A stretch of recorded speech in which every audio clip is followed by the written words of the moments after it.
نعبد ونصلي على رسوله الكريم أما بعد فأعوذ بالله من الشيطان الرجيم بسم الله الرحمن الرحیم۔ نبی اکرم صلی اللہ علیہ وآلہ وسلم نے فرمایا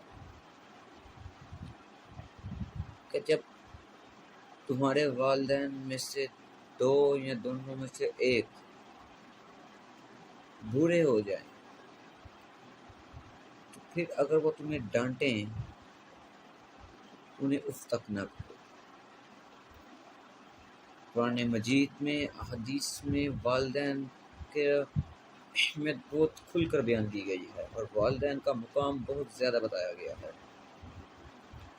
کیونکہ والدین وہ ہستی ہیں جو اپنی ساری زندگی اپنی اولاد کے مستقبل کے لیے گوا دیتے ہیں۔ وہ اپنا سب کچھ، اپنی خواہشات کو مار دیتے ہیں، وہ اپنے منہ سے روٹی کا نوارا نکال کر اپنے بچے کے منہ میں ڈال دیتے ہیں۔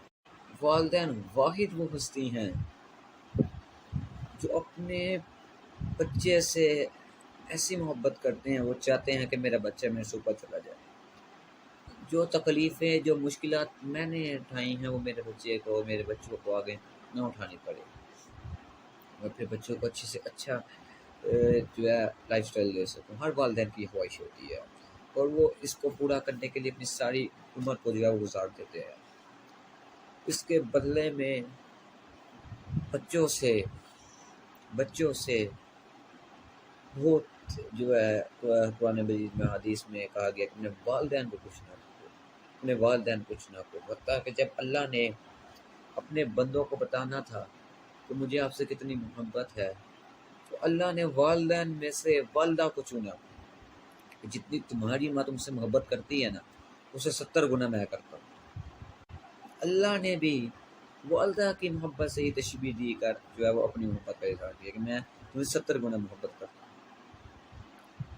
اور والدہ کیا نہیں کرتی، والدین کا مقام بیان کرنا ایک بہت مشکل جو ہے الفاظ ختم ہو جاتے ہیں۔ آپ لوگ کے لیے والدین کیا نہیں کرتے، اور آج کی جو جنریشن ہے وہ جب جوان ہوتی ہے تو وہ ایک لفظ، ایک سینٹینس کہتی ہے کہ آپ نے ہمارے لیے کیا کہتے یہ سینٹینس مشہور ہو گیا ہوا ہے۔ وہ نہیں سمجھتے والدین کو، سمجھتے کہ ہمارے لیے کچھ کیا ہی نہیں، ہم نے جو کیا وہ خود کیا، یا ہمارے لیے کچھ ہوا ہی نہیں، ہمارے لیے کوئی پراپرٹی جمع کی ہی نہیں، ہمارے لیے یہ کیا ہی نہیں، ہمارے لیے وہ آپ نے کیا ہی نہیں۔ اگر کوئی ان کی بات نہ مان جائے تو یہی جواب سننے کو ملتا ہے کہ آپ نے ہمارے لیے کیا۔ والدین کی عزت اس معاشرے میں روز بروز کم ہوتی جائے گی۔ جب نبی اکرم صلی اللہ علیہ وسلم سے پوچھا گیا تھا قیامت کی نشانیاں بتائیں، ان میں سے ایک نشانی نبی اکرم صلی اللہ علیہ وسلم نے یہ بھی بتائی تھی، قیامت کی نشانی یہ ہے کہ جب بیٹیاں اپنی والدہ کو ذلیل کرنے شروع کرتے ہیں تو سمجھے کیا ہو رہا ہے۔ یہاں اپنے بیٹوں کا لفظ استعمال نہیں تھا کیا، کیونکہ بیٹے عام طور پر کرتے ہیں شادی اپنی پسندگی کرنے کے لیے، یا اخراجات نہیں دیتے اس وجہ سے، ایسے بہت سے معاملات ہوتے ہیں جس میں بیٹے گھٹ دیتے ہیں لیکن بیٹیاں نہیں کرتی۔ لیکن نبی نے کہا، نبی صلی اللہ علیہ وسلم نے فرمایا کہ جب بیٹی اپنی والدہ کو ذلیل کرے تو سمجھو قیامت آ جائے گی۔ اور آج اس طرح کے بھی بہت سے کیسز ہوتے ہیں، نبی صلی اللہ علیہ وسلم نے کہا تھا کہ بوڑھے ہو جائیں تو اگر ڈانٹیں کچھ کریں تو ان کو اف بھی نہیں کہنا، اگر تمہارے والدین بوڑھے ہیں تمہارے پاس ہیں، دونوں میں سے ایک، جنت کماؤ۔ آپ صلی اللہ علیہ وآلہ وسلم نے حضرت ابوبکر صدیق رضی اللہ عنہ، حضرت عمر فاروق رضی اللہ عنہ سے فرمایا تھا کہ حضرت اویس کرنی سے دعا کراؤ، اویس سے دعا کروانا، بشرم تھا۔ حضرت بکر عمر بشرم کو جنت کی سعادت دنیا میں مل چکی تھی، لیکن آپ بھی صلی اللہ علیہ وسلم تب بھی کہا کہ اویس سے دعا کروانا۔ کیونکہ اویس کرنی رحمۃ اللہ علیہ نے ایسی ماں کی خدمت کی جو کسی اور نے نہیں کی ہوگی، اویس کرنی جنت میں داخل ہونے لگیں گے، اللہ تعالیٰ روک دیں گے، اویس کرنی رک جاؤ، بقایا سارے جاؤ، تو اویس کرنی ڈر جائیں گے کہ یا اللہ میں کیوں؟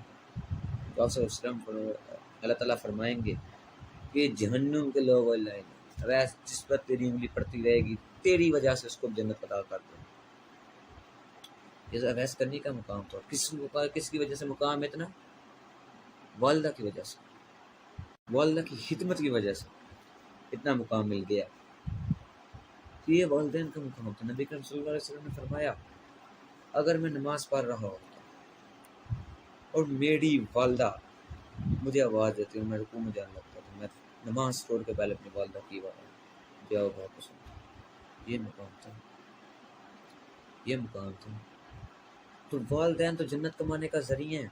والدین کو اگر ہم انسان صبح مسکرا کر دیکھ لو تو جنت ایک جو حج عمرے کا جو قبول ہے اس کا ثواب ملے گا، جو قبول ہے۔ اب جو دوسرا حج ہم عمرہ کرتے ہیں ہمیں نہیں پتہ قبول ہوا یا نہیں ہوا، لیکن والدین کو صبح مسکرا کر دیکھ لو کہ تو قبول حج عمرے کا ثواب ملے گا۔ یہ مقام ہے والدین کا۔ تو والدین کی فرما برداری ہمارے اندر ہونی چاہیے، یہی ہم لوگ بہت آگے لے کر جائے گی۔ وآخر دعوانا الحمد للہ رب العالمین۔